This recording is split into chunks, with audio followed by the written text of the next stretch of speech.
Unfortunately, it's winter, and I'm actually still collecting firewood for this season. Like, I'm gonna cut it and burn it next week.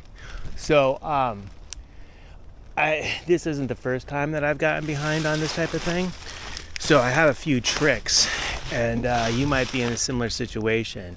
And let me kind of start here in the woods. And the first thing that I'm going to do is look for some dead and standing trees, things that have been dead for a while. So usually you can't tell that they're dead if they haven't been dead for a while, but stuff that has a bark where it comes off like so. This one has already lost most of its bark, but you can see that it comes right off. Now these smaller ones, they usually have a little bit less water in them than some of these bigger ones. And the red oak has more water in it because it just absorbs it usually. But I'm gonna cut these two down, and we'll take a look inside. I got these two right here. I've got another one right over here. I've got another one right here. And all these ones that are standing are going to have a little bit less water in them than the ones that are on the ground. They'll still have water in them though, but usually a little bit less. So that one's going to be a pain to get out of there. I might just leave that one for the wind.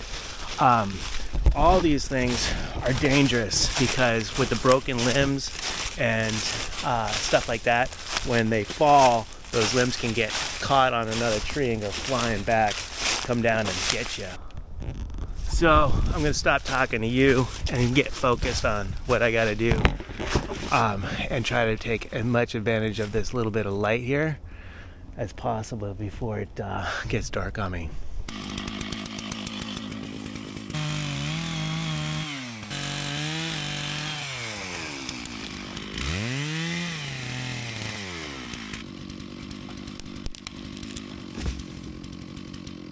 So here's that oak.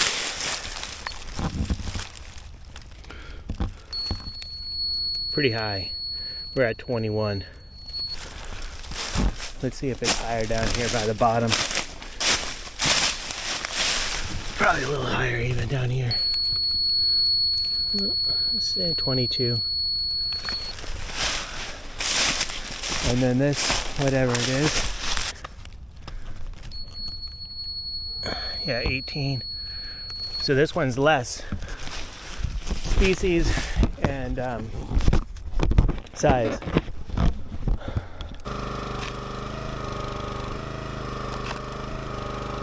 The wind is picking up, and I'm hoping to get one more tree cut and split, but it's not going to be an easy one.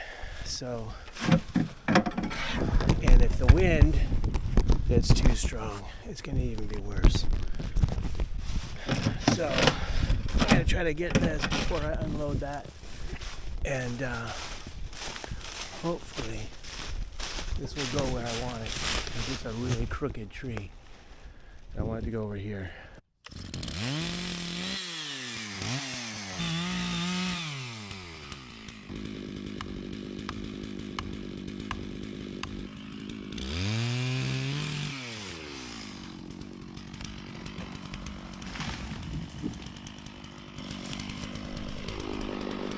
Right where I wanted it. Nice.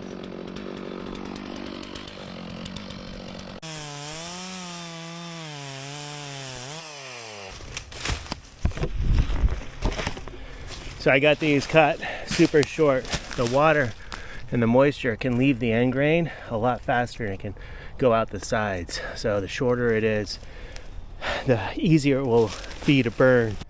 Took that maple, top of that maple tree out right there, which is a little unfortunate, but that'll be good wood next year. Too green this year. There's a big difference between green and wet. So this is wet. Something that is alive is gonna get leaves on it. That's green, and that's not worth trying to burn. There we go. All right.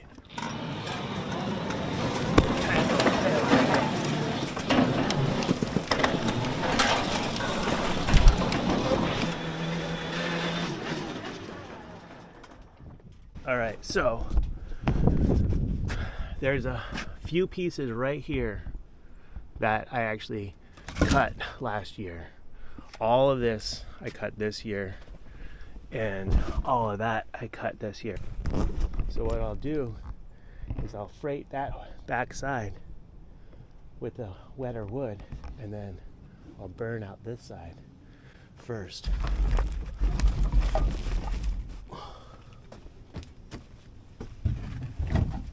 I always like to add sticks because it's just easy kindling. And I just put those randomly throughout my wood pile. And they're also really good to add heat when your firewood isn't quite as dry as you would like it.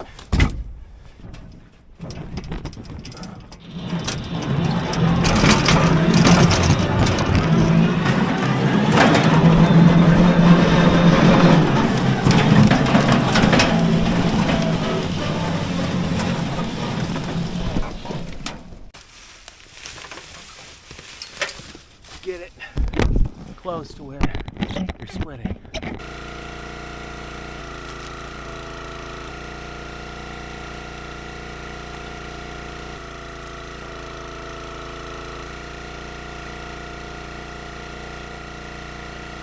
I got a lot of trees that are dead and dying because of something, and it might be these grubs. They're in here. Let's see what they're like. It's actually not bad.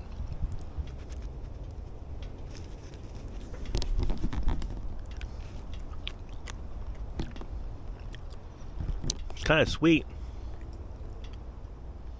It's not bad. Could eat those in a pinch any day. The rain came an hour, actually almost 2 hours early, and I need to cover up my log splitter here and take that last load up. Get out of here. I have a few more things that I want to do before it gets really rainy. I wish I ate more of the hungry, but I'll be able to eat soon. If you can find sticks, even if they're rained on, that have fallen out of the trees like these, they make great kindling and they get a lot of heat. That's one thing when your firewood is not quite as dry as you would like it to be. You got to get the heat. Pick these guys up.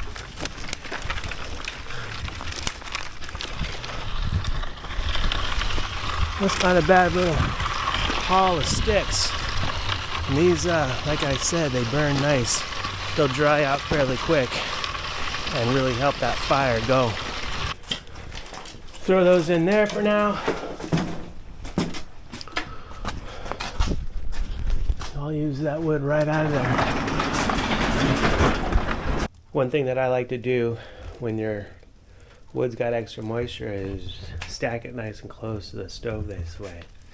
And once this gets hot and a little fan starts going, creates a little airflow, helps dry that firewood out.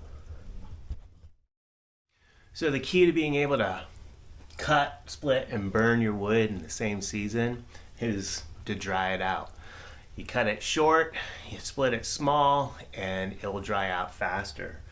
I use sticks to get the fires going. Once you get those going, you rotate the wood around and through. Sometimes you want to put it on top. Watch out for that punky stuff, because that stuff can actually catch on fire from the heat through the stove itself. And you'll notice that it will dry out. So if I grab a piece and put it on there, this one is so dry it's not even registering. So that one is ready to go in. A little bit bigger than it probably should be because it was that crotch area, and this one was closer to the wood stove. This side was closer to the wood stove, and it's not reading flip it around this side, and we're getting 6 or so % on that. So you can see how it just dries out. If I wanted to dry that out further, I could put it on top, but I don't want to forget them up there. Always want to kind of monitor that type of stuff.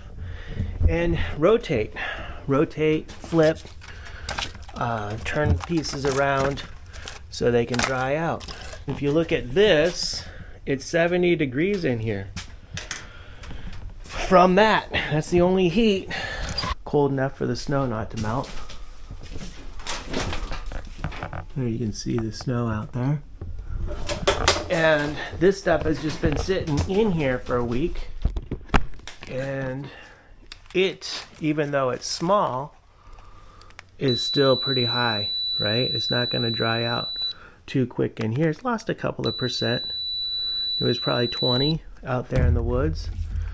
But I'm going to have to heat this up in order for it to burn very well. If you're interested in other efficiencies of wood stoves, check out this one right here. Stay warm and take care.